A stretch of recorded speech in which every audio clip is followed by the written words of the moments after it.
ज्योतिष वचन चैनल ज्योतिष और आयुर्वेद शास्त्र के ज्ञान के प्रचार प्रसार के माध्यम से भारत के सुखद भविष्य की कामना करता है। प्रस्तुत वीडियो ज्योतिष सिद्धांत पर आधारित है और वीडियो का मुख्य उद्देश्य शास्त्र ज्ञान को जनमानस तक पहुंचाना है। सवे भवन्तु सुखिनः सवे सन्तु निरामया।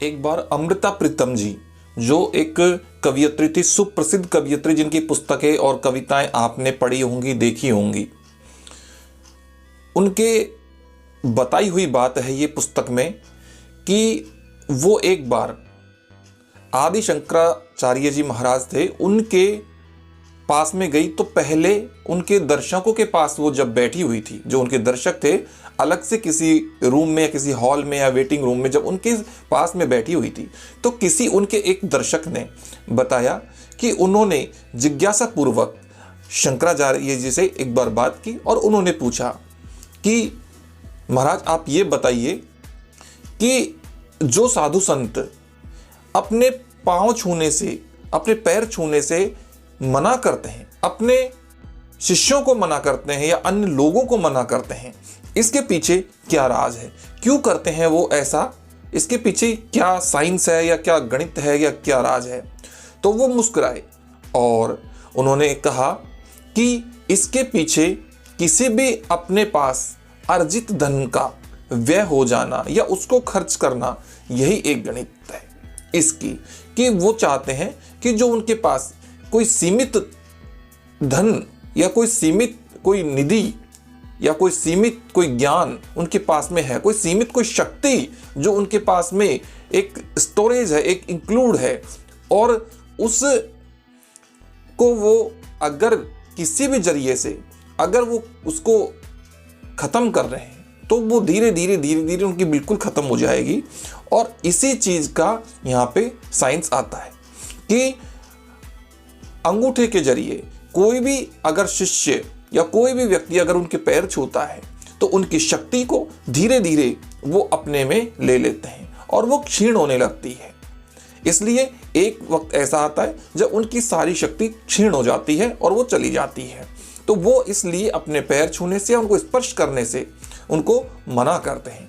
तो ये बात अमृता प्रीतम जी को, जो शंकराचार्य जी महाराज थे, उनके किसी दर्शक ने या उनके किसी शिष्य ने ये बात बताई और इसी बात को उन्होंने हमारे ज्योतिष की पुस्तक के अंदर बताया। और इसके माध्यम से मैं आपको यही बताना चाहता हूँ कि जिस टॉपिक पे मैं आज आपसे बात करना चाहता हूँ, अगर आपने इस बात को समझ लिया कि हमारी शक्ति कुछ बांटने से क्षीण होती है, हमारा ज्ञान कुछ बांटने से क्षीण होता है, या हमारी क्या चीज़, हम ये मानते हैं कि हमारी सब चीज़ जा सकती है लेकिन ज्ञान हमारा बढ़ता है, लेकिन यहाँ हम जब जिस चीज़ की बात कर रहे हैं वो कुछ इसी टाइप की है, कुछ अलग है कि हम अगर उसको, हमें दिखेगा नहीं, अदृश्य है, लेकिन हमारा वो क्षीण होगा, यानी कि कम होगा, हमारे पास से जाएगा। और यही आज का हमारा मुख्य विषय है, हमारी वीडियो का जो सब्जेक्ट है वो यही है, इसी पे हमारी वीडियो आज की आधारित है। तो नमस्कार दोस्तों, मैं एस्ट्रोलॉजर सुनील स्वागत करता हूं आप सभी दर्शकों का आज के इस वीडियो में, आज के इस खास प्रोग्राम में।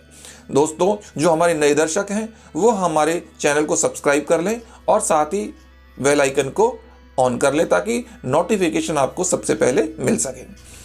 तो आइए बात करते हैं। आपने देखा होगा थंबनेल पे कि हमने वहां पे ये लिखा है कि दान अगर आप करते हैं तो दान करना, हर व्यक्ति ये समझता है कि अरे दान भी कोई अशुभ हो सकता है क्या, दान तो सबके लिए शुभ होता है, दान करना तो बहुत अच्छी बात है। ये बात सही है कि दान करना अच्छी बात है, लेकिन ज्योतिष में कुछ यहाँ एक अलग बात होती है।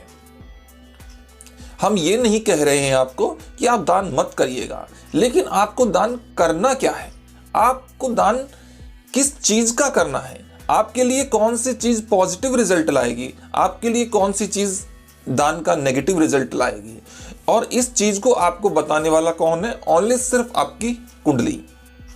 देखिए, कुंडली का जो गणित होता है वो इसी बात पे आधारित होता है कि कुंडली में कुछ ग्रह शुभ होते हैं, कुछ ग्रह अशुभ होते हैं। बस इन्हीं दोनों के, और इस पूरे संसार के अंदर दो ही बातें होती हैं कि कुछ लोग अच्छे होते हैं, कुछ बुरे होते हैं, कुछ देवीय प्रवृत्ति के होते हैं, कुछ राक्षस प्रवृत्ति के होते हैं, कुछ बहुत सीधे सज्जन लोग होते हैं, कुछ गुंडे प्रवृत्ति के होते हैं। तो आमने सामने किसी का कोई हीरो होता है, कोई विलेन होता है। तो यही जिंदगी में है और यही ग्रहों में है।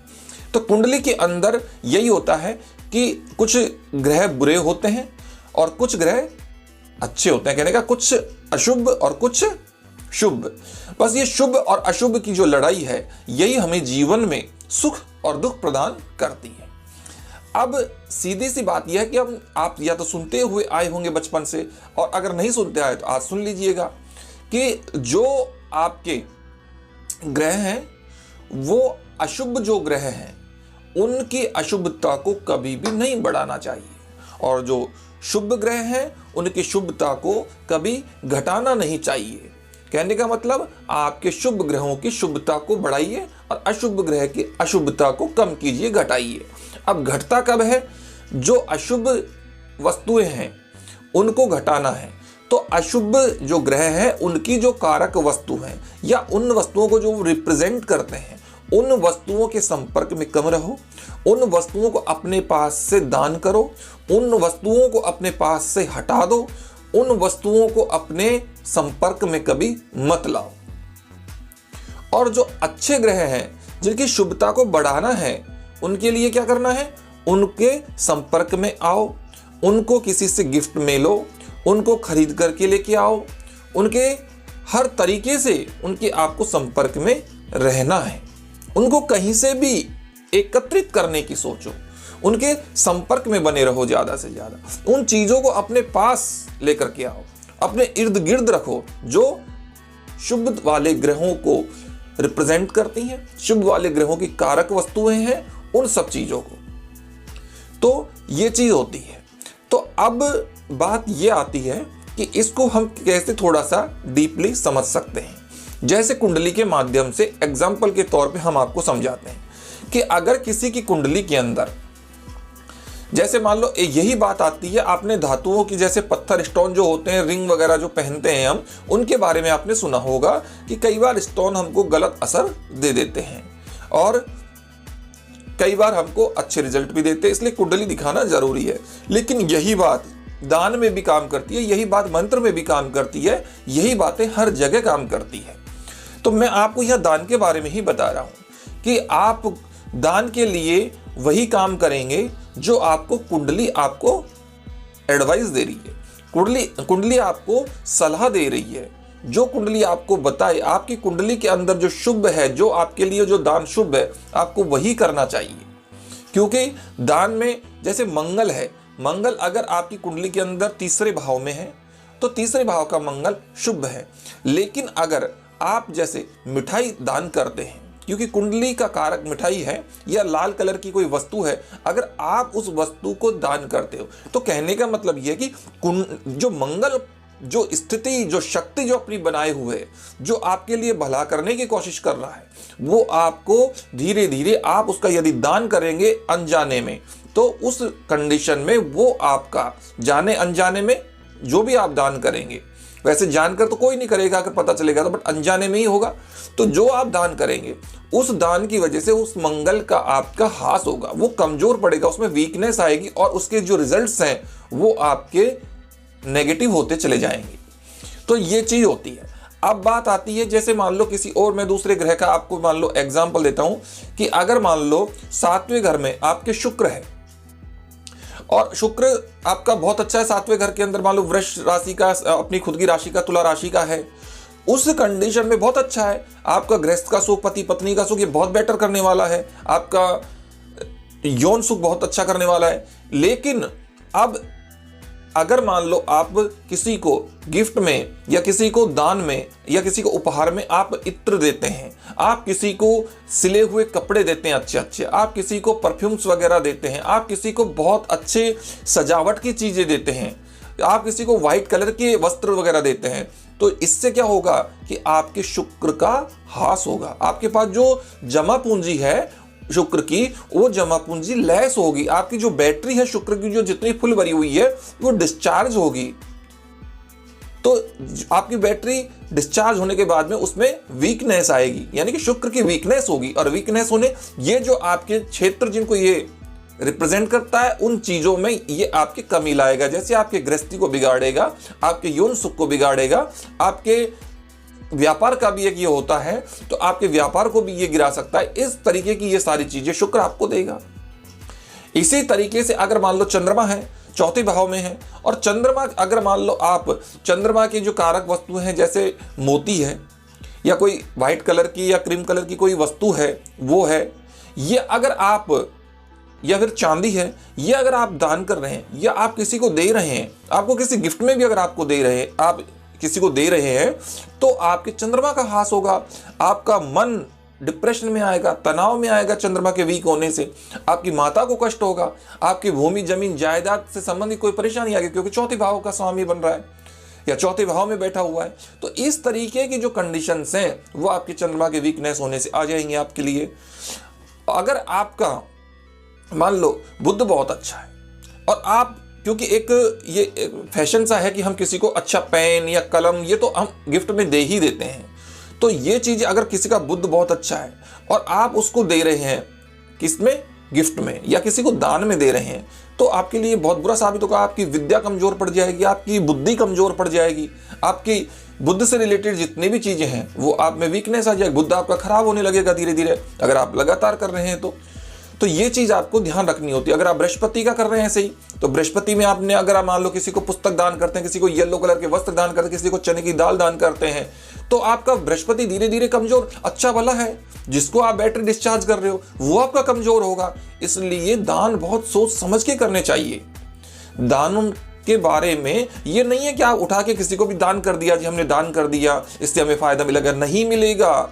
बल्कि आप अपने दुखों को इन्विटेशन दे रहे हैं, आप अपने दुखों को निमंत्रण पत्र दे रहे हैं। आपके दुख बढ़ जाएंगे। जो आपके बुरे ग्रह है, जो तो खराब है ही, वो तो आपको दुख देंगे ही देंगे, लेकिन जो आपके अच्छे करने वाले थे वो भी आपको दुख देना, इसलिए आपके दुखों की सीमाएं बहुत ज्यादा बढ़ जाएंगी। इसके अलावा एक, अगर हम डीपली जाते हैं तो एक पहलू और भी है कि कोई ग्रह अगर बुरे स्थान में पड़ा है, कोई ग्रह की ज्यादा खराब कंडीशन है, उसके लिए अगर हम उसको किसी अलग तरीके से उसके सामने वाले ग्रह की स्थिति से या सुधारना चाहते हैं या कुछ करना चाहते हैं, तो वो भी गलत है। कि जैसे 10वें भाव में बृहस्पति है और वो मान लो राशि के अनुसार किसी अपनी जो शत्रु राशियां हैं उसके अंदर पड़ा हुआ, अच्छी कंडीशंस में नहीं है, उस स्थिति में 10वां भाव में अगर बृहस्पति एक सूखे पीपल की तरह है, जहां पे बिल्कुल सूखा पीपल है और सामने उसके चंद्रमा है, और अगर हम उसमें पानी देने की कोशिश कर रहे हैं, उसको बढ़ाने की कोशिश करें, तो हमारा वो पानी, वो जल का स्रोत खत्म हो जाएगा। बट वो सूखा पीपल जो है वो हरा होने वाला नहीं है, क्योंकि वो खत्म हो चुका है, वो बिल्कुल एकदम निष्क्रिय हो चुका है। तो ऐसी कंडीशन में हमको ऐसी जगह पर भी उस जगह का ध्यान नहीं करना चाहिए। यहाँ पे कुछ बात आती है जो मैं आपको बाद में समझाऊंगा। मैं आपको एक एग्जांपल और देता हूँ। जैसे 8वें भाव का शनि है, और यदि 8वें भाव का शनि है और कोई व्यक्ति अगर मान लो जैसे कोई सराय, कोई मुसाफिर को रहने वाली कोई जगह, जो वेटिंग रूम या कुछ इस तरीके के जो सराय वगैरह बनाता है, जहाँ पे लोगों की ठहरने की जगह हो, इस तरीके के जो धर्मशालाएं वगैरह ऐसी चीज बनाता है, तो उससे वो उसका जो खुद का बेटा है वो बेघर हो जाएगा। कहने का मतलब उसके पास से उस चीज का हास होगा, बट सामने वाली चीज पे कोई प्रॉफिट नहीं होने वाला है। क्यों? क्योंकि यहाँ पे अपात्रता दर्शाई गई है। मान लो हमको, हमारा यहाँ पे एक कुंडली के माध्यम से साधारण तरीके से हम बताएं कि सामने वाले व्यक्ति जिसको हम दान दें, उसमें सबसे पहले में पात्रता देखना जरूरी है। जैसे सूखे पीपल में हम पानी देते रहेंगे, सूखे पीपल में पात्रता नहीं है, वो हमारी चीज को ग्रहण नहीं कर पाएगा, वो उसके लायक नहीं रहा है। अगर उसमें थोड़ी भी जान होती, अगर वो थोड़ा भी ग्रीन होता, तो वो पानी लग करके और वो सही हो जाता, लेकिन उसकी जो पात्रता है वो खत्म हो चुकी है। इसलिए जिसको हम दान दें उसकी पात्रता देखना जरूरी है कि वो उस चीज के लायक है या नहीं। तो ये भी दान में एक विशेष बात है कि आप दान करते जाएं, आपके पास उस चीज का हास होता रहेगा, लेकिन सामने वाले के भी कुछ से सुधरने वाला नहीं है। तो ये थी कुंडली की बात। अब इसमें बात दोबारा से मैं आपको उसी टॉपिक पे आऊंगा और बताऊंगा कि आप अपने जीवन में किसी भी चीज का दान बिना सोचे समझे ना करें, क्योंकि आपका जो दिया हुआ दान है वो आपकी कुंडली को अनबैलेंस कर सकता है। बिना जानकारी के आप कोई दान ना करें। आप दान उसी चीज का करें जिसका आपको नॉलेज हो कि आपकी कुंडली आपका दान के बारे में क्या कहती है। आप उसी चीज का दान करें। आप किसी भी अच्छे ज्योतिषी से सलाह लेकर के और आप दान के विषय में जानकर दान आपको बहुत अच्छा भी कर सकते हैं। अगर आपके जो बुरे ग्रह हैं जिनको आप उनका हास करेंगे, उनका दान करेंगे, जो आपका बुरा करना चाह रहे हैं, अगर उनके लिए आप दान करेंगे तो आपकी कुंडली बेटर बनेगी, आपकी कुंडली बैलेंस में आएगी। तो दोस्तों आज की हमारी वीडियो में यही था, और इसी तरीके से मैं आने वाली वीडियो में आपको बताऊंगा कि मंत्र भी आपके लिए कुछ गलत कर सकते हैं या सही। आपके लिए धर्म स्थान में जाना भी कभी कभी गलत हो सकता है। किसी व्यक्ति के लिए भगवान का नाम खूब लेते हैं लेकिन फायदा बिल्कुल भी नहीं मिलता है। ऐसा होता है कई बार कि नाम खूब लेते हैं, खूब भगवान की पूजा करते हैं, फिर भी कहते हैं कि भगवान हम पे ध्यान नहीं देते। क्यों नहीं देते? इसका एक रीजन है। उस रीजन को मैं आपको आने वाली वीडियोज में बताऊंगा कि ऐसा क्यों होता है कि आप भगवान की बहुत सेवा, पूजा, आराधना करते हैं, आप उनके लिए मंदिर की स्थापना तक करवा देते हैं, लेकिन जब आप करवाते हैं तो आपका उल्टा अच्छा नहीं होता है, बल्कि आप नीचे जाते हैं, बल्कि प्रोग्रेस नहीं होती है। क्यों नहीं होती है? भगवान ने आपके साथ ऐसा क्यों किया? इसलिए किया क्योंकि आपने कुछ तरीके से नहीं किया, कुछ गलत किया, जो आपको नहीं करना चाहिए था वो आपने किया। तो दोस्तों आज की हमारी वीडियो में बस यही था। आज मुझे इजाजत दीजिए, फिर मिलूंगा एक नई वीडियो के साथ में। तब तक के लिए नमस्कार।